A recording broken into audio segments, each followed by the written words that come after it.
If you want your bootstrap business to survive, you need to become a marketing genius. In this video, I'm going to show you why this is an undeniable fact of solopreneurship, and more importantly, what is the proven protocol that you can follow to become so in record time.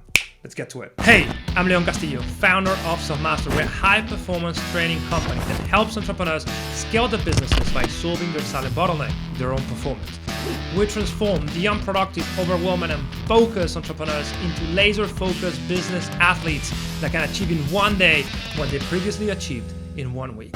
So listen, this video is about one of the hardest lessons that I have ever learned in business. It took me a few months to realize that the only way of making Selfmastered sustainable as a bootstrap business, remember that I decided to not raise money for this, was to become a marketing genius. And I come from the finance world, and before that, I was an architect. So I've never had any marketing education in my life. So I started buying a lot of marketing books, $1,000 spent on marketing courses, just to have an understanding of how to best market Selfmastered. And now we have senior business people from the US asking us who is the person in charge of the marketing and what is the external agency that we use, if we happen to use, and we don't. So I think this story of mine actually proves that I can give you a few good pointers that you can use to become marketing wizards and actually drive the growth your business deserves. So if you think about it, there's no way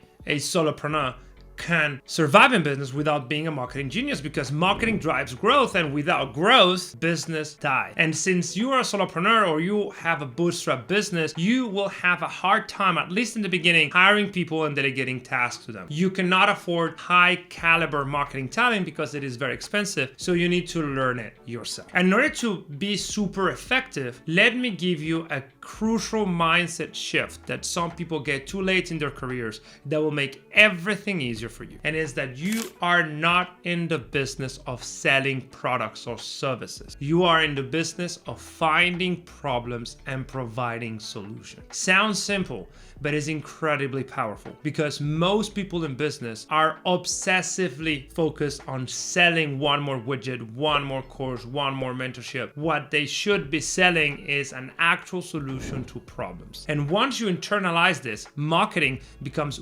way easier, because it's just a matter of finding a problem, solving a problem, and serving a community. And this is the mental model that you need to keep front and center when trying to become a marketing wizard. At its purest sense, marketing is about understanding a problem, educating someone on the solution of that problem, and then increasing the desire of that person to get the solution of the problem from you and not from someone else. That's what marketing is about. So everything starts and ends with the problem the clients have. Now, before we get into what is the protocol that I'm following to become a marketing wizard, remember to like, subscribe, and hit the bell. Not only because other people will definitely benefit from this video and your subscription will help in the spread of the video, but also because we're running promotions to subscribers that have the bell on. So if you don't have it, you'll miss out, and I don't want you to miss out on that. So what's the protocol? Step one, gain the market's trust. And how do you gain it? By being the person that is able to diagnose the problems of the niche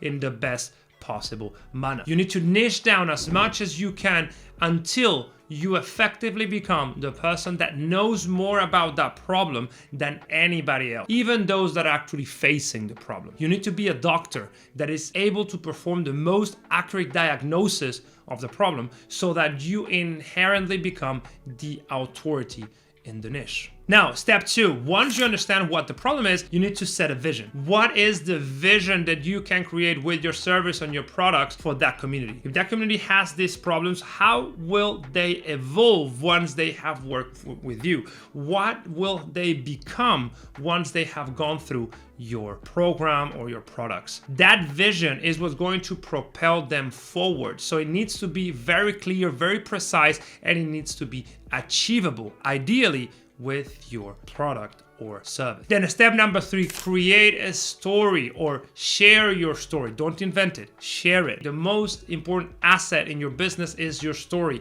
Why did you become interested in that problem? Why did you started working in that niche? That's crucially important because it's not only going to cement your authority, but it's also going to give you reputation. The more you share your story, it has to be a true story though, the easier it's going to be for those that you want to serve to relate to you. And the more they relate, the easier they will be having results with your product and your service. So 4, you need to create a persona as a trusted advisor or champion of your client. So once you have your myth, because you have shared your story, you solidify that by creating a persona that is always willing to provide the best possible solution for those clients. So first comes the story and then comes the persona. 5, you need to be prolific and also controversial. So you do not need to create a plain vanilla persona that stands for nothing. If you are a true authority on a niche, you know things about that niche that probably they don't even know themselves,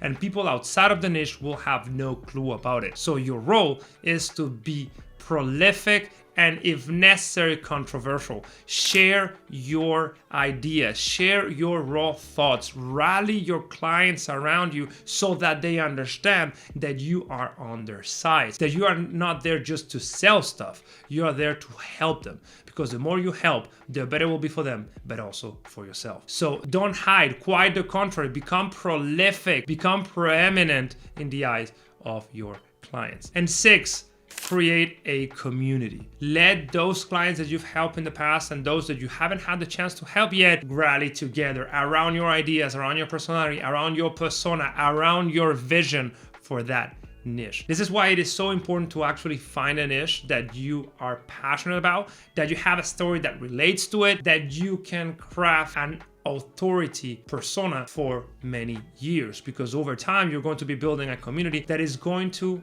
be like tailwinds for your business and your vision. So I hope this was useful to me. Understanding this and creating this mental model has been crucial in the growth of Selfmastered. We're not in the business of selling, we're in the business of helping. The most important thing we can do in order to make sure that we survive is that we understand the problems they're going through in such a deep level that they have no choice but to trust us and get results with the results that we provide, and get results with the products and services that we offer. And this is marketing 101, and I highly encourage you to go deeper into your market research and be more prolific in how much and how often you share your thoughts and opinions to the marketplace, because this will eventually create a mythological persona as a trusted advisor to your clients and also generate a community in the years to come. See you in the next video.